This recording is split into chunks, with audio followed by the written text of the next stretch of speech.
Welcome back to Joe's Garage. It's been a little bit of time since we visited. We moved since we've talked last, and the new house didn't have a shop, so I had all my stuff in storage and then in a couple of pods. We ended up adding on to the garage at the new house. That took forever. It was an interesting experience though, but it's all done now and got all the stuff moved out of the pod and into the garage, and we're ready to go, and I'm excited to get started and show you around. So this whole process from start to finish took about 7 months. We had a pod delivered, and then it turned out we needed another one, so we ended up with 2 pods. I emptied the whole garage. We had a single car garage with all the stuff from the shop stuffed in it, and I also had a bunch of stuff in storage. Here they are making room for the garage extension. It's going to extend out the front of the house. We had a sidewalk running there, so you can see right on the front of that piece is where it's going to go. Prep for the slab. More slab prep. This was pretty exciting. And the day of the pour finally came. And from the time they started it until they finished it, the actual construction took about 3 months. So here's the first wall going up. The rest of the walls, we had a carpenter crew come do the work.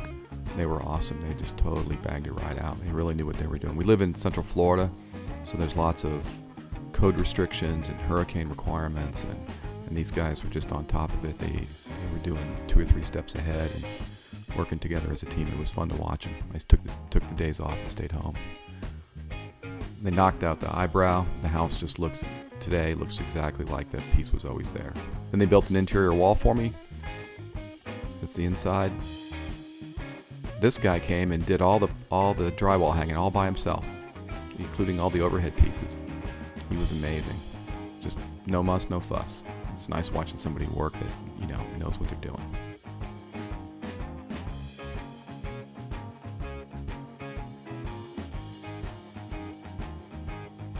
This is me using some of my Army training to buff the floor, try to get the floor straightened out. I planned on painting it, and it really came out nice. I finally got the pods emptied and had them hauled away. That was a big day. So this is a bandsaw that I picked up since I decommissioned the old shop and built a new shop. It was a friend of mine's. It belonged to his dad, and his dad passed away 20 years ago, and they recently sold the house and got rid of all the stuff. And I was able to go over to the garage and root around in the garage and pick up a couple of things. So this is pretty cool. This is probably the mid-50s. This is probably when this bandsaw was made. When I got it, it wasn't in really great condition, so I added some modern bearings and stuff to this, got this spruced up, fixed the motor up, got it running good.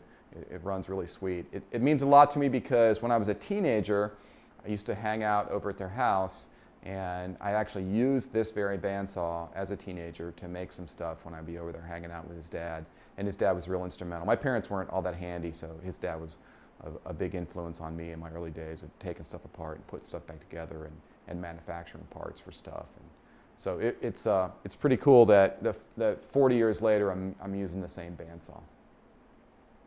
This is a belt sander that I also picked up from the same garage, the same garage find. It was actually had the receipt underneath it, taped underneath it. It was 1963, I think, like $160.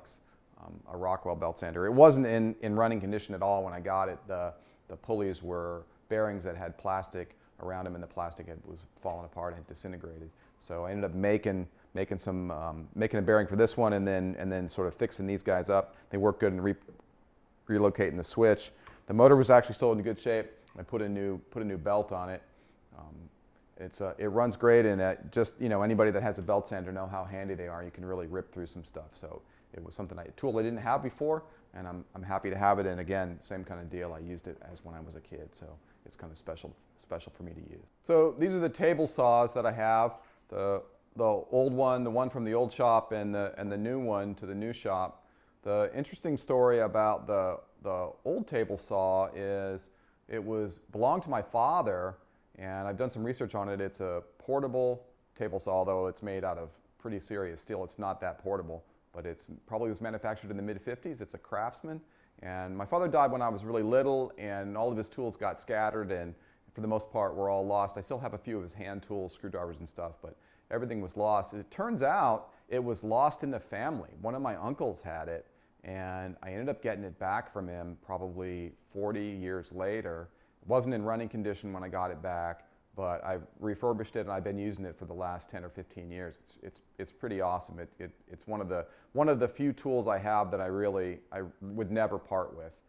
This table saw obviously is a cabinet table saw, 3 horsepower, 220 volt cabinet saw. It's really nice, and I actually ended up getting this one when we were looking for a house. We put in a bid on a house. I did not get the house.